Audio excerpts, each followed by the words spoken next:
একের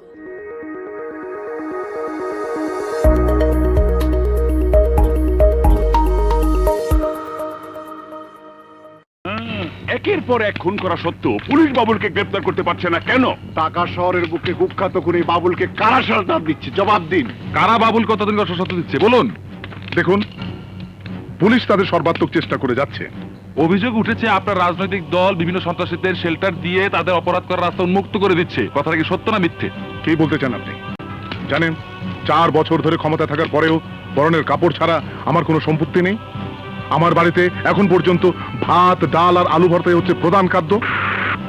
অসৎ পথে কামাই করতে চাইলে আমার নামে 3-4টা মিল ইন্ডাস্ট্রি থাকতো, ব্যাংক ব্যালেন্স থাকতো, 3-4টা গাড়ি থাকতো।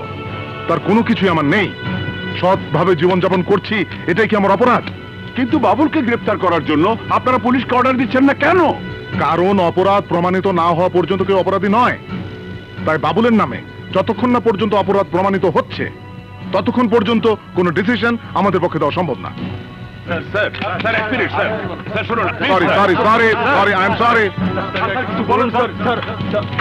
বাবুল বাবুল বাবুল পাগল হয়ে যাব, পাগল হয়ে যাব।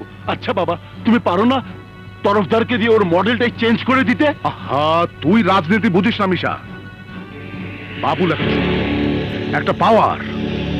ঢাকা শহরে বাবুল হাতে থাকলে সমস্ত ঢাকা শহর তার হাতের মুঠোয় থাকবে। কিন্তু তরফদার ঘোড়া ঘোড়া দিয়ে রেসে যেতে যায় না মিশা। আমার চাই টকবকে গরম ঘোড়া, খুন করতে যার হাত কাঁপে না। খোঁজ নে বাবুল কার শেল্টারে আছে, কার কাছে গেলে বাবুলকে কিনে নেওয়া যাবে। যদি বাবুল বিক্রি না হয়? বিক্রি দুনিয়া সবই হয়, সঠিক দাম লাগাতে পারলে সবই পাওয়া যায়। মাই সান, আই ওয়ান্ট বাবুল। বাবুলকে আমার চাই। আমি কোন দলাদলের মধ্যে নাই। তুই খালি দেখবি আমার এলাকায় যেন কোনো হারামজাদা চান্দা না তুলে। কোন চান্দা পাটে যদি ধরা খায় একেবারে কিন্তু টেঙ্গে ভেঙে ফেলামু। ভাই বাবুল্লা শোন, চার লেখা ডাকাইছিলাম তরে, ওই আয়া পড়ছে। কেডা? আরে দেখলেই চিনবি, তোর লগে দেখা করণের লেগা বেবাক কাম কাজ ফালাই থুয়েছে। ও ইসমাইল সাহেব আর ছাইপা থেকে না আসেন।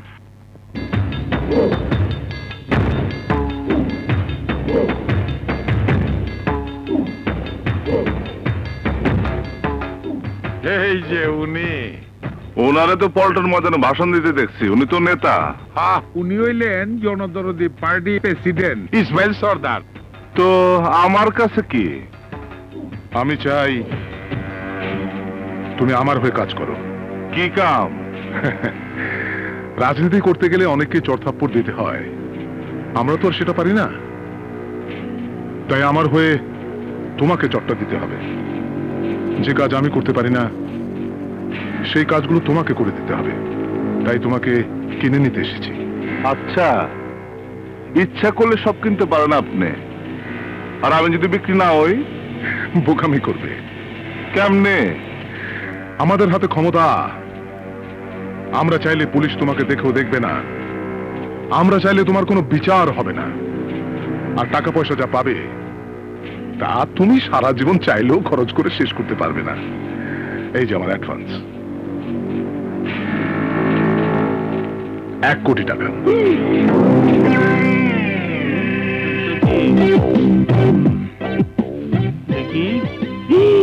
ঠিক ও বাবা, ఇది ব্যাংক দেখি।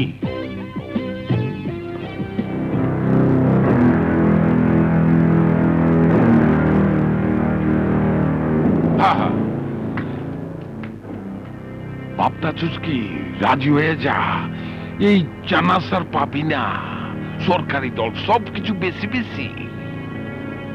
বাবুল, সুযোগ একবার চলে গেলে আর আসে না।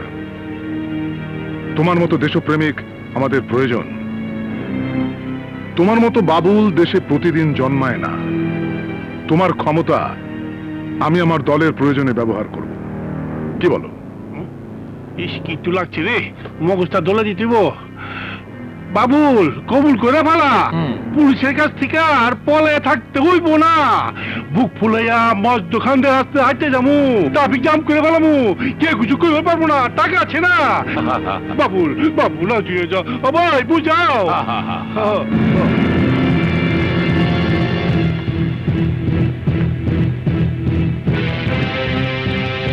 আমি রাজি, কিন্তু আমার একটা শর্ত আছে। বলো। তরফদারদের 14 শিখের ভিতরে ঢুকাইতে হইব। ওকে, ডান।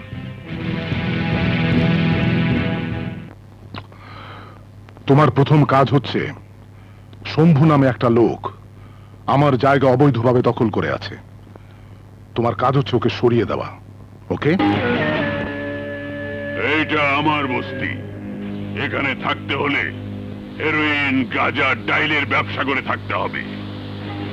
আর যদি কেউ পুলিশ সেই কথা কয়, তাহলে তার লাশ পড়ব।